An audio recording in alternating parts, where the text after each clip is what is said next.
Middle east now में फिर स्वागत है। ईरान में शासन जनवरी के बड़े सरकार विरोधी प्रदर्शनों के बाद अपनी पकड़ मजबूत कर रहा है। खबरों के मुताबिक ईरानी अधिकारियों ने शनिवार को एक व्यक्ति को उसके कथित विद्रोह में भूमिका के लिए फांसी दे दी। उस पर आरोप लगाया गया कि वो इजराइल की मोसाद के लिए काम कर रहा था। इन आरोपों पर एमनेस्टी इंटरनेशनल जैसी संस्थाएं सवाल उठाती हैं और इन्हें जबरन स्वीकारोक्तियों व अनुचित मुकदमों से निपटाया जाता है। इसी के साथ नेटलॉक्स के अनुसार ईरान में इंटरनेट ब्लैकआउट अब अपने लगातार 58वें दिन में प्रवेश कर चुका है। इससे देश लगातार 9वें हफ्ते में पहुंच गया है, जहां ईरान के भीतर से आने वाली जानकारी पर कड़ी पाबंदियां हैं। हमारे साथ चर्चा के लिए जुड़ रही हैं कैमेलिया एंटी खाबीफर, इंडिपेंडेंट पर्शियन की एडिटर इन चीफ। कैमेलिया, आपका i24 न्यूज इंग्लिश पर स्वागत है। आमंत्रण के लिए धन्यवाद। आपके और दर्शकों को शुभ संध्या। धन्यवाद कमेलिया। अब जब हम ईरान के हालात देखें तो सरकार विरोधी प्रदर्शनकारियों पर कैसी सख्ती कर रही है? अगर ईरानियों ने लगभग 5 महीने पहले इन प्रदर्शनों में हिस्सा लिया था तो सुरक्षित रहने के लिए वे क्या कर सकते हैं? हाँ और नहीं। ईरान में माहौल और वातावरण जनवरी में जो हमने देखा था उससे बदल गया है। ये ज्यादा थकावट और निराशा का एहसास है, बजाय उस गुस्से के जो हमने जनवरी में और प्रदर्शनकारियों की हत्या के 40 दिनों तक देखा था। माहौल बदल गया है और अब ईरानी लोग जैसे युद्ध के बाद की स्थिति, अर्थव्यवस्था और निश्चित रूप से डर का सामना कर रहे हैं। लेकिन ये डर ही एकमात्र कारण नहीं है जिसने उन्हें सड़कों पर आने से रोका है। मुख्य रूप से ये निराशा है। जब वे बड़ी संख्या में सड़कों पर आए तो उन्होंने कुछ भी होते नहीं देखा और विदेशी ताकतों, अमेरिकियों ने उन्हें बदलाव का वादा किया था और अब वे शासन के साथ बातचीत कर रहे हैं। ये बातें उन्हें सतर्क बना देती हैं, जो स्वाभाविक हैं।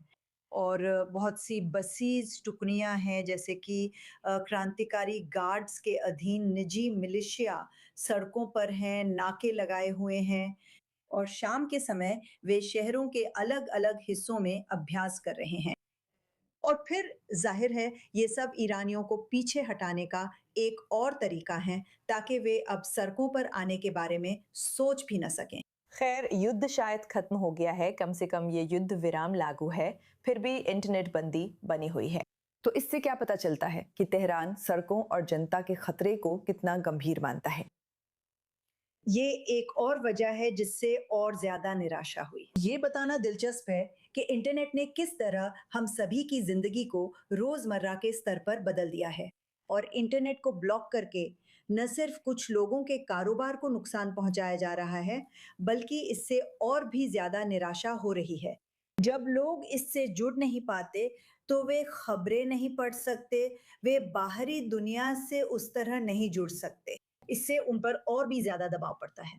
ये ज्यादातर ईरानियों के लिए बहुत मुश्किल है। मैं कुछ लोगों को जानती हूँ जो बहुत-बहुत महंगे प्रॉक्सीज खरीदते हैं, ताकि कुछ घंटों के लिए बाहरी दुनिया से जुड़ सकें और इसके लिए भी पैसे चाहिए होते हैं। ये बहुत महंगा है और ज्यादातर ईरानियों के लिए इतना उपलब्ध भी नहीं है। इससे एक और समस्या होती है। इंटरनेट यूजर्स दो हिस्सों में बंट जाते हैं।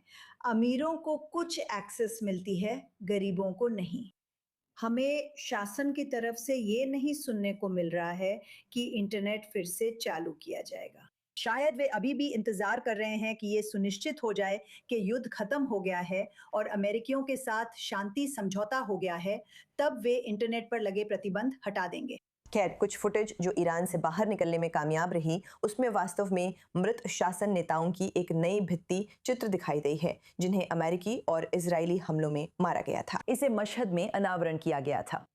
फिर भी मुस्तबा खमेनी, जो ईरान के वर्तमान नेता हैं, जिन्हें उनके पिता अली खमेनी के इस युद्ध की शुरुआत में मारे जाने के बाद से, पद संभालने के बाद से नहीं देखा गया है।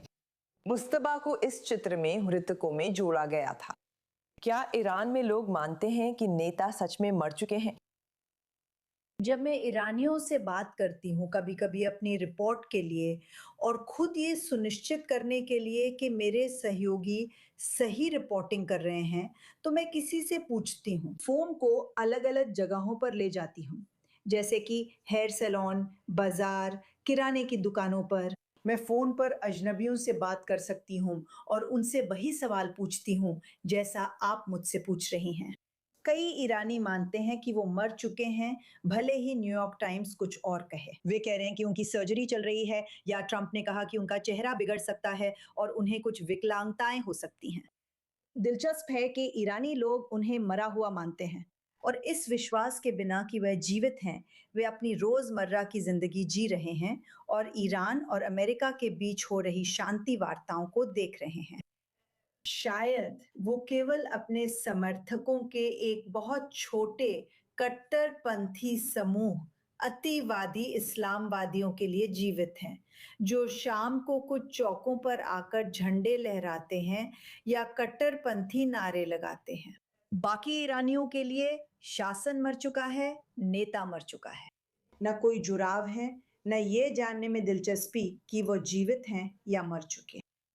ईरान में रोजमर्रा की जिंदगी ऐसी ही है और अगर इस युद्ध विराम के पूरा होने और अमेरिकियों के साथ शांति समझौता होने के बाद वे कह दें कि वो मर चुके हैं, तो कई ईरानियों को कोई हैरानी नहीं होगी। शायद जो शासन के थोड़े से समर्थक हैं, वे नाराज हो जाएं और अलग तरह से प्रतिक्रिया दें, वरना ईरानियों के लिए उसकी जिंदगी या उसकी मौत बिल्कुल भी मायने नहीं रखती। कमीलिया एंटी खाबी पर शानदार नजरिया। आज i24 न्यूज इंग्लिश पर जुड़ने के लिए धन्यवाद। धन्यवाद।